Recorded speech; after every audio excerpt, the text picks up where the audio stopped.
Nous sommes au printemps 2016. C'est la crise du lait, le blocage des éleveurs. Le gouvernement est impuissant et dépassé par le désespoir des agriculteurs, dépassé par ce phénomène. Bonjour Nicolas Chabanne. Bonjour. Je suis ravie de vous accueillir sur notre plateau. Alors, votre instant T, c'est lorsqu'un conseiller du ministère de l'Agriculture vous appelle et vous dit « On est débordé, on ne sait plus quoi faire, trouvez-nous une solution ». Ouais, un moment très étonnant pour nous. On était à l'époque en train de s'occuper de l'anti-gaspi. Et on nous demande une solution pour le lait.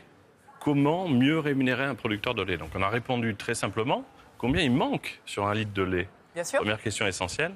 Et là, le conseiller ne savait pas. Il n'avait pas la réponse. Il a dit, je vais me renseigner. C'est le premier étonnement côté consommateur. Et il nous a simplement dit, c'est 8 centimes par litre. Deuxième question, combien on boit de litres par an? 50 litres. Et là, on s'est rendu compte, à ce moment-là, le petit groupe de consommateurs que nous étions, qu'il manquait 4 € par an pour qu'un producteur gagne sa vie. On a décidé de les mettre. Et là, c'est votre concept, c'est ce que vous créez. Une marque, alors le nom est génial, C'est qui le patron, C'est qui le patron? Et cette marque, elle va dépasser toutes les espérances. Vous produisez du lait, C'est qui le patron, en rétribuant les producteurs justement au juste prix. Et ça, c'est très important, on va le voir sur cette vidéo. Le nom est accrocheur et le concept révolutionnaire. Une petite émotion parce que le jus de pomme, c'est le premier jus de pomme créé en France par des consommateurs qui ont choisi chaque critère. Des pommes françaises, rémunérées au juste prix, faites de façon éco-responsable et puis avec du naturel. Donc on est heureux que ces choix du consommateur soient devenus une réalité. Voilà.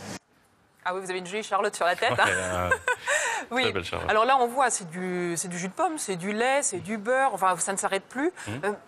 Comment avez-vous eu cette idée qu'aujourd'hui, toutes les grandes enseignes s'arrachent Comment avez-vous eu cette idée?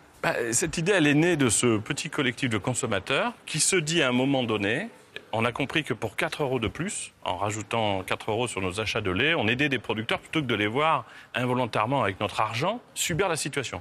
C'est comme ça qu'on s'est dit, on veut le faire. On s'est tourné vers les grandes marques. Dites, alors attendez, moi je veux parler de vous, Nicolas Chabanne, parce que vous n'êtes ni fils d'éleveur, ni fils d'agriculteur. Bon, vous avez une maison de campagne, si j'ai bien compris, mais pourquoi cet engagement? Qu'est-ce qui a fait que vous avez eu l'idée que personne n'avait eue? À titre personnel, effectivement, un matin, je sais que je peux amener cette idée vers la grande distribution. Je sais qu'elle va m'écouter parce qu'il y avait déjà des initiatives qui marchaient, comme les gueules cassées. Et puis, c'est ce qui s'est passé immédiatement. Quand on a dit au premier responsable de grande distribution, on s'adresse à vous en tant que père de famille. Est-ce que vous avez envie que cet argent que vous dépensez comme le nôtre alimente un système absurde côté producteur? Il nous a dit, OK, on y va et on y va banco. Des idées, il y en a toujours. Quel sens vous donnez à votre vie? Quel sens, moi je voudrais qu'on vous connaisse mieux. Quel sens vous donnez à votre parcours? Pourquoi est-ce qu'à ce moment-là, vous avez eu cette idée-là? Vous avez senti que c'était le bon moment? Vous disiez tout à l'heure, j'ai senti que je pouvais leur parler. Racontez-moi, qu'est-ce qui... Finalement, alors c'est vrai que j'ai appris à prendre un peu de recul sur les différentes étapes de ce que j'avais pu faire, notamment le petit producteur qui rémunérait déjà mieux le producteur. Contre une qualité, on avait mis la photo des producteurs sur les barquettes. Les gueules cassées, c'était les aider aussi à éviter de jeter des produits. Et là, je crois que ce qui m'a motivé, comme pour les 2 premiers projets, c'était de savoir qu'à l'autre bout, au bout de cette idée que j'allais pouvoir porter à mon humble niveau, il allait y avoir des producteurs qui allaient retrouver le sourire, se lever le matin et se coucher le soir avec autre chose qu'un horizon complètement perturbé. Et ça, quand vous avez intimement ça une nuit, moi ça s'est passé comme d'habitude, en pleine nuit, les choses me réveillent. Je me dis, mais attends, 4 € par an, tu n'es pas le seul au monde à être prêt à mettre, ou en France déjà, 4 € pour aider des producteurs. Et quand on se dit ça intimement, et qu'on se demande si d'autres comme nous pourraient le faire, on se met en marche et on a un fabuleux outil qui n'existait pas il y a 10 ans, c'est les réseaux sociaux. Et oui. Vous mettez un message sur Facebook, vous dites, est-ce que comme moi, vous êtes prêt à rajouter 4 € pour aider des producteurs? Et là, on a eu un tsunami positif de réponses positives. Et justement, quelle est la morale de cette histoire, vous diriez? Quel est l'enseignement que vous tirez de cette expérience qui a si bien fonctionné et qui, aujourd'hui, fonctionne toujours? La morale de tout ça, c'est que aujourd'hui, avec ce numérique, les réseaux sociaux, on a la possibilité d'avoir une idée à son niveau, de regarder très vite comme une espèce de petite étude de marché si d'autres pensent comme nous. Et tout devient possible. On n'est plus dans un monde où il y avait quelques acteurs qui pensaient pour tous les autres. On a longtemps parlé des consommateurs comme d'un peuple un peu lointain qui était finalement loin de nous, alors que c'est simplement nous. On ramène à notre échelle une notion de bon sens, une idée simple, et on la demande finalement, on demande à ce qu'elle soit relayée par un maximum de gens. Et une toute petite structure comme nous, sans moyens, a eu des résultats bien plus grands que les grandes marques qui sont là depuis 30 ans. Donc c'est la preuve que ça marche. Et le combat n'est pas terminé. Nicolas Chaban, je vous remercie d'avoir participé à cette première partie de l'émission. Je vous remercie en tout cas pour toutes ces idées. Et nous nous retrouvons juste après parce que, Nicolas, vous allez nous expliquer pourquoi finalement ce monde de l'agroalimentaire marche sur la tête aujourd'hui. I can't tell where the journey will end, but I know where to start.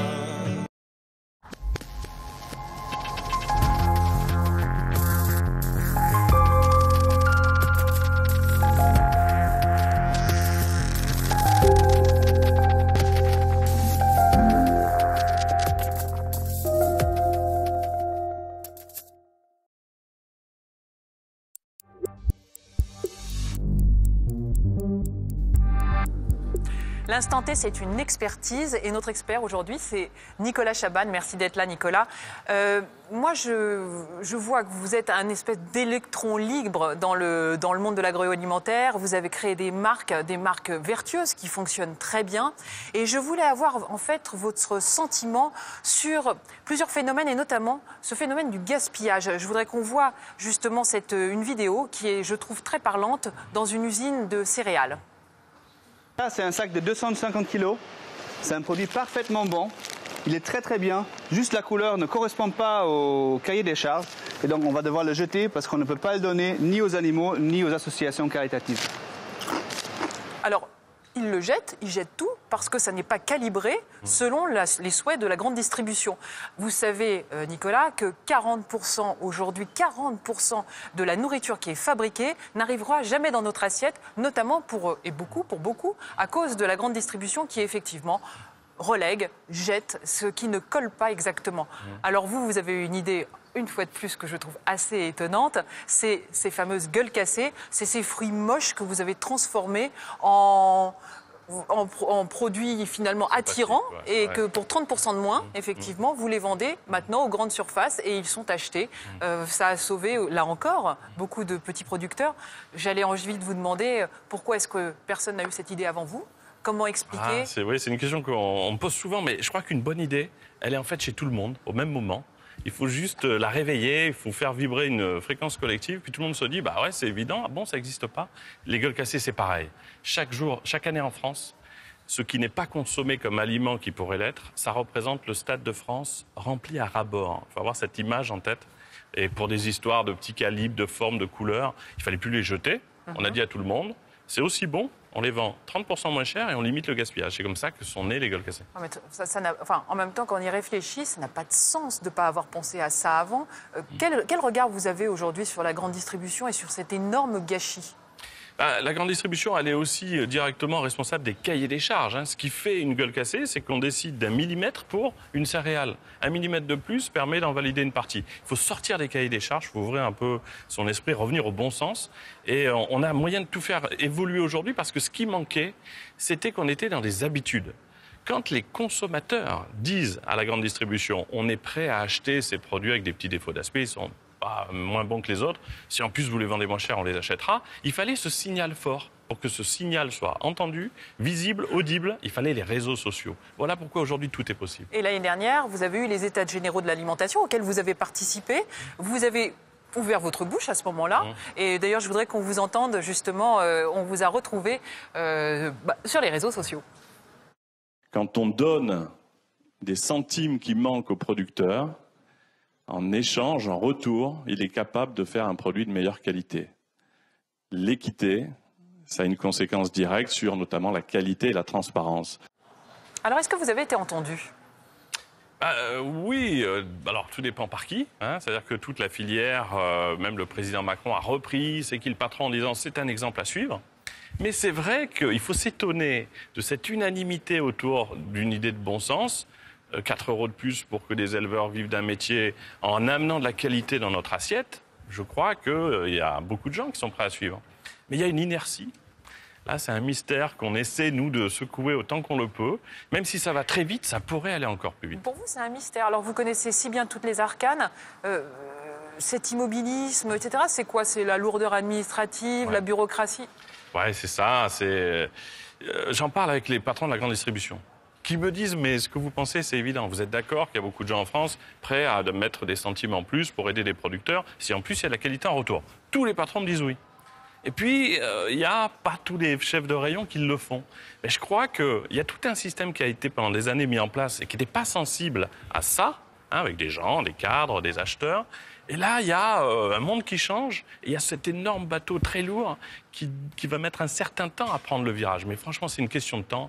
Le bon sens, c'est une arme collective géniale. Vous disiez que vous aviez été entendu par le gouvernement, le président Macron qui avait cité le nom de votre marque. Vous dites que effectivement vous sentez un frémissement peut-être, etc. Mais néanmoins, aujourd'hui, on n'a jamais, l'Europe ou même notre gouvernement, le président Macron est actuellement en Australie pour signer des contrats de libre-échange. On n'a jamais signé autant de contrats de libre-échange en laissant finalement rentrer des produits, en prenant le risque en tout cas de laisser rentrer des produits qui sont des produits qui ne sont absolument pas vertueux. Comment analysez-vous le fait que d'un côté on vous dise génial, vous petite marque, continuez comme ça, etc., continuez à aider les producteurs, et puis d'un autre côté on signe des contrats internationaux qui mettent à mal tout ce que vous défendez? Il y a des équilibres qui dépassent le niveau individuel de chacun, mais en revanche, c'est l'image de ce gros paquebot. Il est lancé à pleine vitesse depuis 30 ans, il va avoir du mal à faire un virage très serré. Mais il y a plein de petits remorqueurs qui peuvent arriver et faire que le destin de ce gros paquebot change, c'est les consommateurs, les électeurs. Quand on achète, on vote chaque jour avec sa carte bleue, on façonne un peu du monde de demain. Donc je crois que il y a évidemment ce rythme différent du nôtre, hein, le rythme politique, les grands équilibres internationaux. Mais nous, à notre niveau, si on dit ensemble à un chef d'entreprise, à Emmanuel Macron ou à un patron de grande distribution, on veut ça, il y a des chances réellement qu'on soit entendu. Merci Nicolas de votre enthousiasme, merci d'avoir participé à cette émission. Et puis nous nous retrouvons la semaine prochaine pour un autre Instant T. Nous nous retrouvons également en replay sur le site France Info et sur Instagram. Merci, au revoir.